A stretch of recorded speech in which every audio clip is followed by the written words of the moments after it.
দিল্লিতে বসে শেখ হাসিনার প্রথম ভার্চুয়াল প্রেস মিটের পর শুধু বাংলাদেশই নয়, বিশ্বব্যাপী মিডিয়াতে বাংলাদেশের সাবেক এই প্রধানমন্ত্রীর মৃত্যুদণ্ড মাথায় নিয়ে ফেরার বিষয়টি নিয়ে ব্যাপক আলোচনা হচ্ছে।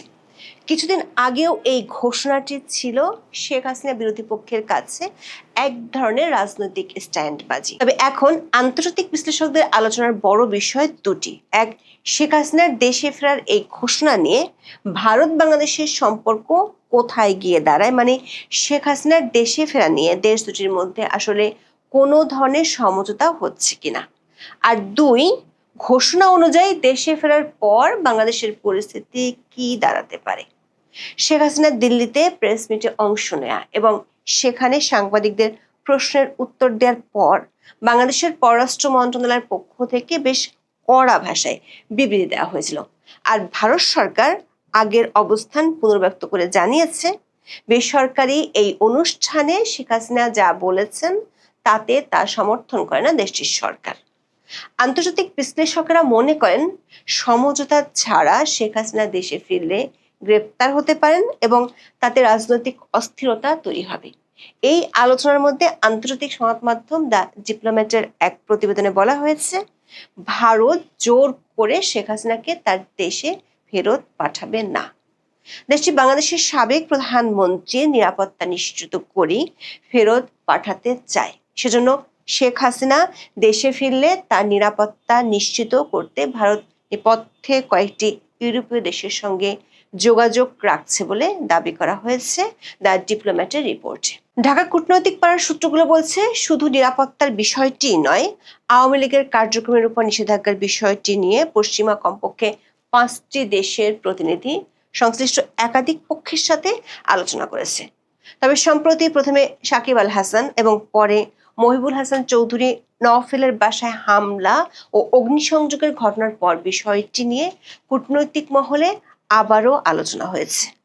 বিস্তারিত ফিরে আদালতে আত্মসমর্পণ করবেন সেই কথা প্রথম জানিয়েছিলেন আন্তর্জাতিক সংবাদ মাধ্যম রয়টার্সকে গত 10 জুলাই। এরপর এএফপি সহ আরো কিছু বিদেশি সংবাদ মাধ্যমকে তিনি একই কথা বলেছিলেন। প্রথম দিকে শেখ হাসিনার বিরোধী পক্ষ থেকে দাবি করা হতো, এটি তার রাজনৈতিক স্ট্যান্ডবাজি বা নিজ দলে নেতা কর্মীকে চাঙ্গা করতে তিনি এমন ঘোষণা দিয়েছেন। শুরুতে তিনি পাসপোর্ট বা ট্রাভেল পাস ছাড়া কিভাবে ফিরবেন এসব প্রশ্ন অনেকে তুলেছেন। তবে 5ই আগস্ট দিল্লিতে প্রথমবারের মতো প্রেস মিটে শেখ হাসিনা ভার্চুয়ালি উপস্থিত থেকে অডিও বক্তব্য দেন এবং সেখানে সাংবাদিকদের বেশ কয়েকটি প্রশ্নের উত্তর দেওয়ার পর পরিস্থিতি অনেকখানি পাল্টে গেছে। বাংলাদেশ সরকার নিষেধাজ্ঞার কারণে এই প্রেস মিট অনুষ্ঠানে তার দেওয়া বক্তব্য দেশের গণমাধ্যম প্রচার করতে পারেনি। এমনকি তিনি ইংরেজিতে বক্তব্য দেওয়া সত্ত্বেও এই লাইভ অনুষ্ঠান ব্যাপক ভাইরাল হয়েছে এবং আন্তর্জাতিক সংবাদ মাধ্যমে বড় বড় কভারেজ পেয়েছে। বাংলাদেশের পক্ষ থেকে তার এই বক্তব্য দেয়াকে ঘিরে কড়া প্রতিবাদ জানাতে বিষয়টি আন্তর্জাতিক মহলে ভারত বাংলাদেশের সম্পর্কের দৃষ্টিকোণ থেকে চুলচেরা বিশ্লেষণ করা শুরু হয়েছে। বাংলাদেশের সংবাদ মাধ্যমগুলোর পাশাপাশি আন্তর্জাতিক সংবাদ মাধ্যমগুলো শেখ হাসিনার দেশে ফেরা নিয়ে নানা ধরনের বিশ্লেষণ দাঁড় করানোর চেষ্টা করেছে। দিল্লির এই সংবাদ সম্মেলনে শেখ হাসিনার কাছে সাংবাদিকরা একাধিকবার জানতে চেয়েছিলেন তিনি ঠিক কোন তারিখে বাংলাদেশে ফিরবেন এবং এই ফেরার ব্যাপারে তার পরিকল্পনাটা কি। তিনি কোনো সুনির্দিষ্ট দিনক্ষণ না জানিয়ে বলেছেন, সময় হলে তিনি গণমাধ্যমকে জানাবেন। দিল্লির দুটি সূত্র থেকে নিশ্চিত হওয়া গেছে, শেখ হাসিনা রয়টার্সকে প্রথমবারের মতো টেলিফোন সাক্ষাৎকার দেওয়ার আগে বিষয়টি ভারত সরকারের শীর্ষ মহলে জানিয়ে দিয়েছিলেন। রয়টার্সের প্রতিনিধিকে তিনি প্রথমে 25টি প্রশ্নের লিখিত উত্তর ইমেইলে দিয়েছিলেন। তার মধ্যে কয়েকটি প্রশ্নের উত্তরের ক্লারিফিকেশন জানতে রয়টার্সের প্রতিনিধির সাথে শেখ হাসিনার ফোনে কথা হয়েছিল। সবশেষ গত 2 বছরের মধ্যে প্রথমবারের মতো পাবলিক কোনো ফোরামে সরাসরি ভার্চুয়ালি কথা বলার মধ্য দিয়ে তিনি ডিসেম্বরে ফেরার ঘোষণাটি নিশ্চিত করেছেন। এই সংবাদ সম্মেলনটির পর আন্তর্জাতিক সংবাদ মাধ্যমগুলোতে বিশ্লেষণ চলছে মূলত শেখ হাসিনা কেন দেশে ফিরছেন আর তিনি দেশে ফিরলে বাংলাদেশে পরিস্থিতি কি দাঁড়াতে পারে তা নিয়ে। সাথে আলোচনা হচ্ছে শেখ হাসিনার দেশে ফেরার বিষয়টি এমনিতেই টানাপোড়েনের মধ্যে থাকা প্রতিবেশী দেশ ভারত ও বাংলাদেশের সম্পর্কটা শেষ পর্যন্ত কোথায় নিয়ে যায়। 6 আগস্ট বৃহস্পতিবার জাপানের প্রভাবশালী সংবাদ মাধ্যম নিক্কে এশিয়াতে বিষয়টি নিয়ে একটি প্রতিবেদন প্রকাশিত হয়েছে, যার শিরোনাম ছিল Hasina's place to written test Bangladesh India ties and political reset, যার অর্থ হলো শেখ হাসিনার ফিরে আসার অঙ্গীকার বাংলাদেশ ভারত সম্পর্ক রাজনৈতিক পুনর্গঠনের পরীক্ষা। এই প্রতিবেদনে আটলান্টিক কাউন্সিলের দক্ষিণ এশিয়া বিষয়ক মার্কিন বিশ্লেষক মাইকেল কুগেলম্যান বলেছেন, শেখ হাসিনা আদালতে নিজের বিরুদ্ধে আনা অভিযোগকে রাজনৈতিক উদ্দেশ্য প্রণোদিত বলে দাবি করেছেন। তাই তিনি আদালতে নিজের অবস্থান তুলে ধরে নিজের নাম কলঙ্ক মুক্ত করতে চাইছেন। মজার ব্যাপার হলো, এই মাইকেল কুগেলম্যান গত 30শে জুন দাবি করেছিলেন শেখ হাসিনা যে বাংলাদেশে ফিরবেন সেটি তিনি ভাবতেও পারেন না। 1 মাস পর তিনি এখন সেই অবস্থান থেকে সরে এসে চিন্তা করছেন শেখ হাসিনা ফিরলে বাংলাদেশ ও আওয়ামী লীগের কি অবস্থা হতে পারে।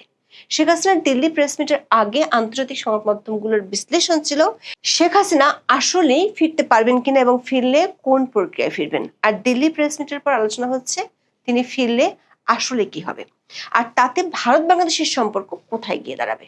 আন্তর্জাতিক বিশ্লেষকদের মতে শেখ হাসিনা দেশে ফিরলেও তাৎক্ষণিকভাবে তার রাজনৈতিক কর্মকাণ্ডের সুযোগ খুব সীমিত থাকবে, তবে তার উপস্থিতি বাংলাদেশের বর্তমান রাজনৈতিক পরিস্থিতিতে উল্লেখযোগ্য প্রভাব ফেলতে পারে।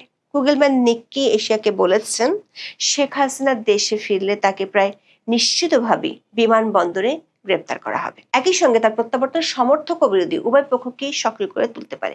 এতে সহিংস সংঘর্ষের ঝুঁকি বাড়তে পারে এবং তার বিচার প্রক্রিয়া কিভাবে পরিচালিত হবে তা নিয়ে সরকারের উপরও চাপ তৈরি হতে পারে। কুগেলম্যানের মতে তার শুধু দেশে ফিরে আসাটাই রাজনৈতিক অস্থিরতা তৈরি করার জন্য যথেষ্ট হবে। শেখ হাসিনার সাক্ষাৎকার গত জুলাইতে রয়টার্সে প্রকাশের পর বাংলাদেশ সরকারের শীর্ষ ব্যক্তিদের পক্ষ থেকে বলা হচ্ছিল তাকে ফিরতে হলে ভারতের সাথে বাংলাদেশের যে প্রত্যর্পণ চুক্তি আছে তার অধীনে ফিরতে হবে। দিল্লির প্রেস মিটের পর সে ধারার বক্তব্য পরিবর্তন এসেছে। সবশেষ 7 আগস্ট শুক্রবার বাংলাদেশের আইনমন্ত্রী মোহাম্মদ আসাদুজ্জামান বলেছেন তার আশা ডিসেম্বরে দেশে ফিরে আইনের পথ ধরে সাবেক প্রধানমন্ত্রী বিচার প্রক্রিয়ার মুখোমুখি হবেন। আন্তর্জাতিক বিশ্লেষকেরা মনে করেন শেখ হাসিনা যেহেতু দিল্লিতে আছেন তাই তার ফেরার সাথে ভারত ও বাংলাদেশ সরকারের সমঝোতা কিংবা আলোচনার বিষয়টি অনেকখানি জড়িত। শেখ হাসিনার দিল্লির প্রেস মিটের পর আন্তর্জাতিক সংবাদ মাধ্যম দ্য ডিপ্লোম্যাট প্রতিদিনই প্রতিবেদন প্রকাশ করছে।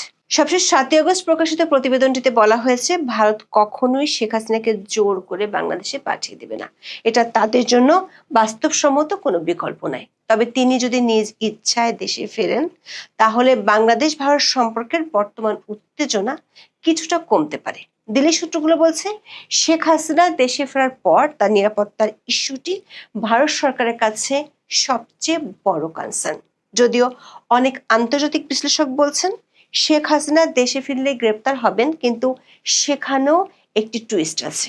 ফাঁসির দণ্ড মাথায় নিয়েও যে বাংলাদেশে ফেরা যায় এবং একদিনের জন্য গ্রেপ্তার না হয়ে পার পাওয়া যায় সেই নজির তৈরি করে গেছে মোহাম্মদ ইউনূসের অন্তর্বর্তী সরকার। যুদ্ধাপরাধের দায়ে দণ্ডিত আবুল কালাম আজাদ 13 বছর পর পলাতক থাকার পর বাংলাদেশে ফেরার আগেই অন্তর্বর্তী সরকার তার দণ্ড স্থগিত করেছিল। সূত্রগুলো বলছে আইনি প্রক্রিয়ার চেয়ে ভারত সরকারের কাছে শেখ হাসিনার নিরাপত্তা ইস্যুটি গুরুত্বপূর্ণ। দ্য ডিপ্লোম্যাটের প্রতিবেদনে বলা হয়েছে শেখ হাসিনা দেশে ফিরলে তার নিরাপত্তা নিশ্চিত করতে ভারত নেপথ্যে কয়েকটি ইউরোপীয় দেশের সঙ্গে যোগাযোগ রাখছে। তবে এ বিষয়ে ভারতের পররাষ্ট্র মন্ত্রণালয় কোনো মন্তব্য করেনি। ঢাকার কূটনৈতিক পাড়ার সূত্রগুলো বলছে নির্বাচনেরও পরে বাংলাদেশের রাজনীতিতে স্থিতিশীলতা না ফেরায় দক্ষিণ এশিয়াতে প্রভাবশালী বিদেশি শক্তি এবং বাংলাদেশের দাতা গোষ্ঠীদের মধ্যে অন্তর্ভুক্তিমূলক রাজনীতি বা আওয়ামী লীগের কার্যক্রমের উপর নিষেধাজ্ঞার বিষয়টি নিয়ে আলোচনা শুরু হয়েছিল। সেই সূত্র ধরে শেখ হাসিনার দেশে ফেরার বিষয়টি কূটনীতিকদের আলোচনায় স্থান পায়। সূত্রগুলো বলছে 5টি বিদেশি দেশ ও 2টি সংস্থার প্রতিনিধি বিষয়টি নিয়ে সরকারি ও বেসরকারি সংশ্লিষ্ট পক্ষগুলোর সাথে আলোচনা করেছে। সবশেষ শেখ হাসিনার সাথে প্রেস মিটে থাকার কারণে বাংলাদেশের জাতীয় দলের ক্রিকেটার সাকিব আল হাসান এবং আওয়ামী লীগের সাবেক শিক্ষামন্ত্রী মহিবুল হাসান চৌধুরী নফেলের বাসায় আগুন দেয় এবং হামলার ঘটনা ঘটেছে। এই পরিস্থিতি আন্তর্জাতিক মিডিয়াতে ফলাও করে প্রচারিত হয়েছে। সাকিব আল হাসান রয়টার্সকে দেওয়া সাক্ষাৎকারে বলেছেন নিরাপত্তার নিশ্চয়তা পেলে তিনি দেশে ফিরে আইনি লড়াই শুরু করতে চান, আর তা না হলে শেখ হাসিনার সাথে ফিরবেন। স্টার ক্রিকেটার হিসেবে সাকিবের এই সাক্ষাৎকার আন্তর্জাতিক মহলে বেশ আলোচিত হচ্ছে। বিদেশিদের কাছে বার্তা যাচ্ছে, সাকিব আল হাসানের মতো স্টার ক্রিকেটারও রাজনৈতিক প্রতিহিংসার শিকার হচ্ছেন। বিদেশি শক্তিশালী দেশ ও দাতা গোষ্ঠীরা বাংলাদেশের রাজনৈতিক অস্থিতিশীলতার কারণে দেশটিতে তাদের ইনভেস্টমেন্ট ও প্রজেক্টের ভবিষ্যৎ নিয়ে চিন্তিত। এই চিন্তা দূর করতে শেখ হাসিনার ফেরা এবং আওয়ামী লীগের ভবিষ্যৎ নিয়ে ভারত ও বাংলাদেশের সাথে বিদেশিরা আলোচনা করছেন। একটি সূত্র বলছে, আন্তর্জাতিক একটি সংস্থার পক্ষ থেকে রিকনসিলিয়েশনের প্রস্তাব বাংলাদেশ সরকারের কাছে দেয়া হতে পারে। এটা নিয়ে বাংলাদেশের প্রধানমন্ত্রী তারেক রহমান জাতিসংঘের সাধারণ পরিষদের সম্মেলনে গেলে সেখানে কয়েকটি সংস্থা আলোচনা করতে পারে। আন্তর্জাতিক পক্ষগুলো মনে করে শেখ হাসিনার ফেরার ইস্যুটির সাথে ভারত ও বাংলাদেশের সম্পর্কের গতি প্রকৃতি নির্ভর করছে। আর প্রতিবেশী দেশ দুটির সাথে সুসম্পর্ক না থাকলে সেটি আঞ্চলিক স্থিতিশীলতাকে মারাত্মকভাবে প্রভাবিত করতে পারে। সে কারণে এ বিষয়ে মধ্যস্থতা ভারত ও বাংলাদেশ সরকারের মধ্যেই হতে হবে।